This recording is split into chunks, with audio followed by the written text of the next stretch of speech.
I'll be brief.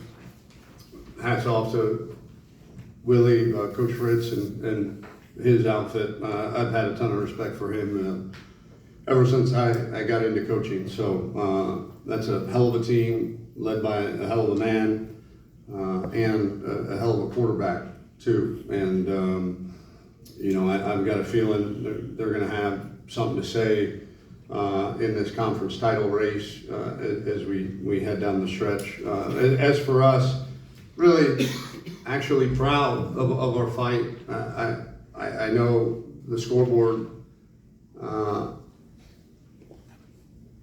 feels probably like it did the last couple weeks, but we fought our tails off. We didn't play well. We didn't execute, and when you're playing the fourth best rush defense in the country, a 9-1 top 25 team, you got to play really, really well, not just hard, but really well. And we didn't do that to their level, but our guys never quit. Our guys fought from the beginning to the end. I was really proud of that.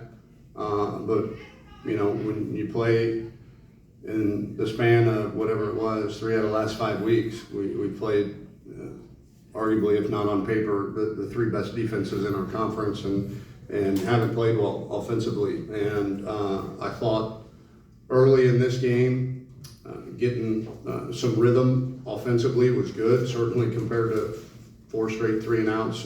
When you compare it to last week, felt a lot different. I felt like the offense had a rhythm, they had some confidence, and that the one there on 3rd and 4th down on the goal line, I think they were up 14-0 at the time. That would have certainly helped. I think we were feeling really confident on that drive, especially going down, and I think that was towards the end of the half as well. And so,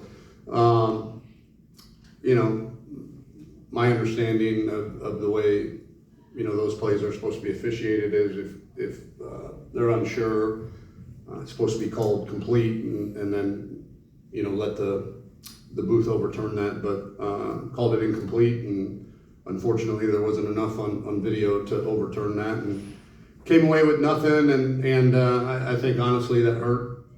Shouldn't, but we had a lot of confidence and couldn't finish there, and then obviously didn't finish in the second half. LaJohntay Wester, obviously, he became the all-time leader in receiving yards in a season, and he also became the first Owl to ever have 100 or more catches in a season. How do you feel for Wester having made all these having reached these milestones in his career? I love him. I love Tay. Not because of how good a player he is, but because he would honestly give every one of those catches back for 1 more win, 2 more wins, whatever it is.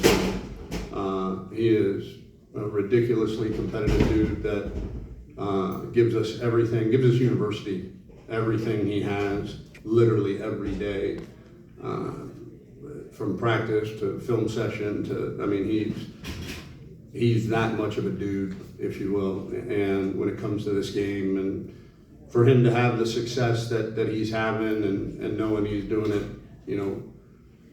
for us and Florida Atlantic has been cool to be a part of, and we still got 1 more for him on this great season, and we know he's going to be back, and hopefully none of the temptations that are out there in today's college football landscape will affect that, but I think he knows what we have coming back too, and I think he's really, really, in my private conversations with him, really excited about that. So really cool to be a part of, but more so for who he is. It's no secret why he's had the season he's had. It's because of the way that he prepares, and I'm glad he's on our team.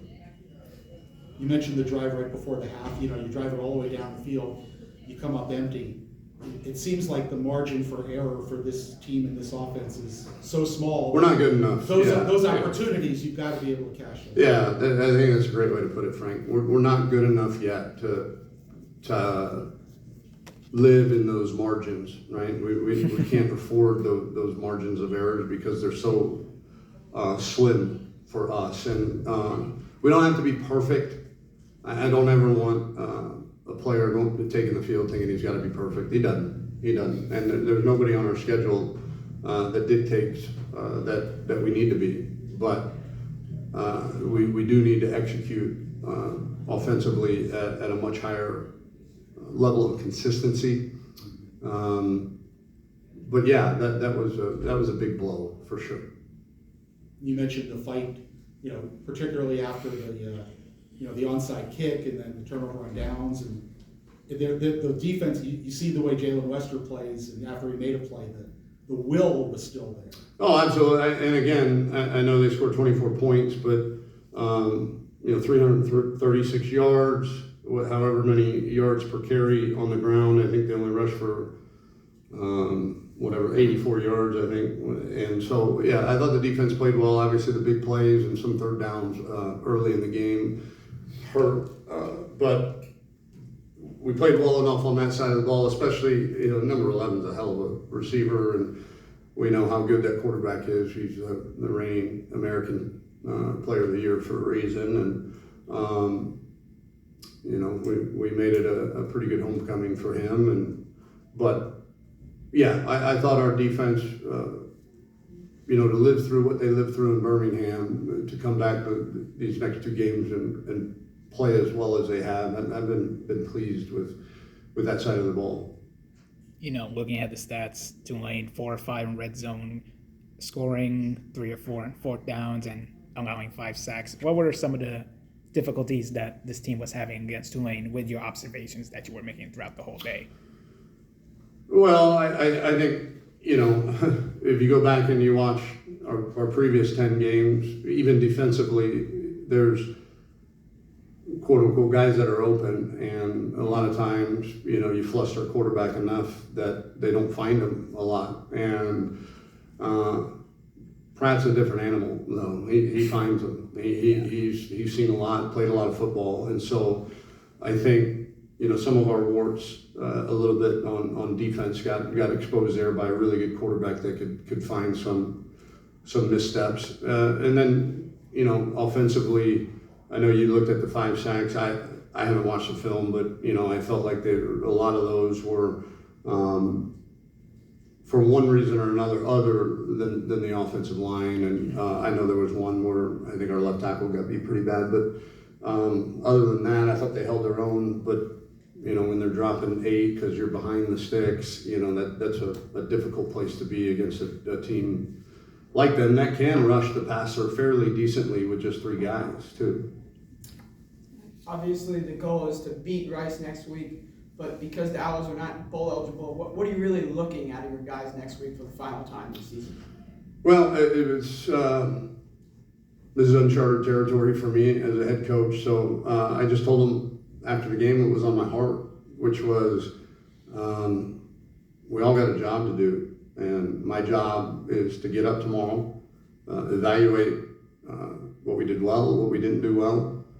Make sure we enhance the things that we did well and correct and improve the things that we didn't. And we're going to find 3 things out about each and every one of our players. 1, how much do you love football?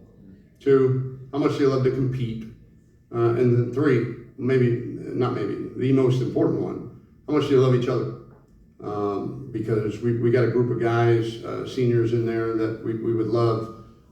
Most of them, if not all, are going to be putting their shoulder pads and helmet on for the last time on Saturday. And I think it's important that they leave this program with a really good taste in their mouth. And then we've got a lot of guys that are coming back, a lot of guys that are going to be counted on next year. And so I think this can, again, add a lot of positivity.